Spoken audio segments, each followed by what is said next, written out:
Hello friends, कैसे हैं आप लोग। आशा करता हूँ सभी अच्छे से होंगे। कंटेंट डे में आज का कंटेंट है लाइब्रेरी अर्थात पुस्तकालय। जी हाँ, आज का कंटेंट शुरू करने से पहले सबसे पहले मैं अपने प्रधानमंत्री जी का उनके द्वारा कल्याणकारी योजनाएं शुरू करने के उपलक्ष्य में उनका तहे दिल से धन्यवाद अदा करना चाहूंगा। जैसे कि आपने अपने देश में विभिन्न कल्याणकारी योजनाएं शुरू करी, जैसे प्रत्येक ग्राम में प्रत्येक महिलाओं को गैस सिलेंडर मुहैया कराया, प्रत्येक घर में एक शौचालय की सुविधा मुहैया कराई, प्रत्येक महिला के लिए हर घर में एक पक्के घर की सुविधा उपलब्ध कराई और प्रत्येक ग्राम में एक सामुदायिक शौचालय की सुविधा उपलब्ध कराई और प्रत्येक नागरिक का एक जनधन अकाउंट खाता खुलवाया, चाहे वो महिला हो या पुरुष हो। 18 साल से ऊपर के सभी व्यक्ति के लिए एक खाता सुनिश्चित करवाया, जिसमें वह अपने जीवन की जमा पूंजी जमा कर सके और गर्व से कह सके कि मेरे पास भी अपनी एक सुरक्षित सेविंग है। इन सभी चीजों को देखते हुए मेरे मन में ख्याल आया, क्यों ना मैं माननीय प्रधानमंत्री जी से अपने यूथ के लिए और समाज के उस सभी वर्ग के लिए जो कुछ सीखना चाहते हैं और कुछ जानना चाहते हैं, किंतु उनके पास पर्याप्त साधन न होने की वजह से वह कुछ सीख नहीं पाते और जान नहीं पाते। इसलिए मेरी आपसे विनम्र विनती है कि जिस तरह से आपने देश में इतनी सारी कल्याणकारी योजनाएं प्रारंभ करी, वैसे ही आप प्लीज आने वाली 12/8 अर्थात 12 अगस्त को अपने देश के पुस्तकालय जनक श्री S.R. रंगनाथन की स्मृति में प्रत्येक ग्राम पुस्तकालय की नींव रखें, जिससे भारत का प्रत्येक नागरिक ज्ञान से अवगत होगा और वह अपने ही ग्राम में स्थित पुस्तकालय से वह अपने जीवन को ज्ञान के माध्यम से उज्जवल करेगा। क्योंकि हमने देखा है कि गांव में अब माध्यमिक विद्यालय तो खुल चुके हैं, लगभग सभी गांव में प्राथमिक और माध्यमिक विद्यालय उपलब्ध हैं। ऐसा कोई विद्यालय नहीं होगा भारत का जहां पे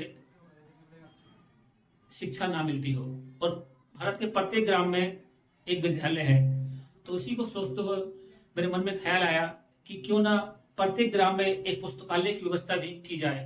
लेकिन ये कोई छोटा कार्य नहीं है, ये बहुत बड़ा कार्य है जो सरकार ही कर सकती है और नरेंद्र मोदी जैसे प्रधानमंत्री ही कर सकते हैं, क्योंकि उन्होंने अपने देश में बहुत बड़ी बड़ी अविश्वसनीय और सोच से परे वाली योजनाएं भी प्रारंभ कर दी। तो एक ये पुस्तकालय वाली योजना तो बहुत ही छोटी है उनके लिए, जो वो शुरू कर सकते हैं। ऐसा मैंने इसलिए कहा, मैंने डेट इसलिए सिलेक्ट करी क्योंकि 12 अगस्त को अपने देश के जो पुस्तकालय जनक है उनकी याद में प्रत्येक वर्ष उनका जन्म दिवस मनाया जाता है। तो अगर हो सके तो अगस्त को 12 अगस्त को ही माननीय प्रधानमंत्री जी इसकी नींव रखें। क्योंकि अगर प्रत्येक ग्राम में एक पुस्तकालय होगा तो उसके बहुत ज्यादा दूरगामी लाभ होंगे, और जो ग्राम का व्यक्ति है, छात्र है, जो गरीब घर से है और जो इतनी सुविधाएं नहीं प्राप्त कर पाता कि वो शहर जाके अपना अध्ययन कंटिन्यू कर सके, क्योंकि गांव में बहुत से लोग ऐसे भी हैं जिन माँ बाप के सिर्फ 1 या 2 संतान होती हैं और उनका घर में ही बहुत काम होते हैं, तो वो अपने बच्चों को शहर पढ़ने के लिए नहीं भेज सकते। वो चाहते हैं कि हमारा बेटा हमारी आंखों के सामने रहे और यहीं हमारे जो घर के खेत के काम है उन्हें करवाते रहे और साथ में अपना अध्ययन भी करते रहे।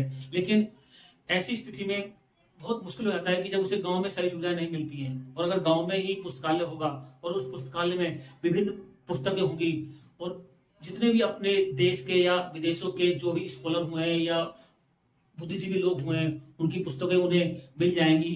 उनको उसी जिस भी स्टेट का विद्यार्थी है, जिस भी स्टेट का व्यक्ति है, उसे उसकी मूल भाषा में और साथ में एक ऑफिशियल लैंग्वेज जो अपने भारत में कही जाती है कि अंग्रेजी ऑफिशियल लैंग्वेज है, तो ऑफिशियल लैंग्वेज की पुस्तकें भी उन्हें वहां मिल जाएंगी। तो वो अपनी मूल भाषा और ऑफिशियल लैंग्वेज में जब पुस्तकों को पढ़ेंगे और उससे ज्ञान अर्जन करेंगे तो उससे उनका जीवन और उज्जवल होगा। तो लेकिन पुस्तकालय ना होने से वो बहुत सोच पड़ जाते हैं। कहते हैं कि आजकल फोन आ गया है, फोन से पढ़ सकते हैं, लेकिन फोन में भी वे सारी चीजें कई बार उन्हें नहीं मिल पाती है, लेकिन पुस्तक से पढ़ना और फोन के माध्यम से पढ़ना बहुत अंतर है।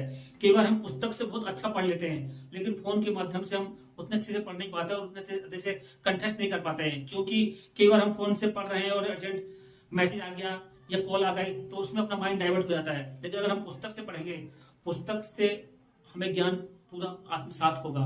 और लाइब्रेरी में पुस्तकें जब हमें फ्री मिलेंगी तो हम एक पढ़ के दूसरी ले जाया करेंगे। तो ये इस पर लाइब्रेरी में होता है। तो मैं समझता हूँ कि भारत के प्रत्येक ग्राम में एक पुस्तकालय होना चाहिए। और अगर आपको मेरी ये राय अच्छी लगी तो प्लीज आप भी बताएं कमेंट के माध्यम से। और जो भी आपको लगे कि पुस्तकालय किस तरह का होना चाहिए और पुस्तकालय में क्या क्या सुविधाएं होनी चाहिए, आप ये भी सजेस्ट कर सकते हैं। वैसे मेरा अपना मानना है कि पुस्तकालय में विभिन्न पुस्तकें तो होनी चाहिए, साथ के साथ वहाँ 1 या 2 कंप्यूटर भी होने चाहिए, ताकि जिससे वो कोई अपने ऑफिशियल या किसी भी पद की भर्ती निकलती है किसी भी विभाग में, तो उसको भी वो उसी पुस्तकालय में अपने ग्राम में ही भर सकें, उन्हें उस कार्य के लिए शहर न जाना पड़े। और उस पुस्तकालय में साथ में क्षेत्रीय भाषा एवं अंग्रेजी में अखबार भी होना चाहिए, ताकि उन्हें अखबार भी मुहैया हो सके। तो इस तरह की जो चीजें हैं वो सारी जब उन्हें मिलेंगी तो अपने समाज में एक शिक्षा का और एक ज्ञान का एक अलग ही माहौल बनेगा, जिससे लोग जानेंगे अपने बारों में, अपने पूर्वजों के बारों में, और दुनिया की हर चीज को वो जान लेंगे। मतलब एक जो शहर का व्यक्ति आज शहर में रहकर जानता है, वो गांव का व्यक्ति भी जान लेगा।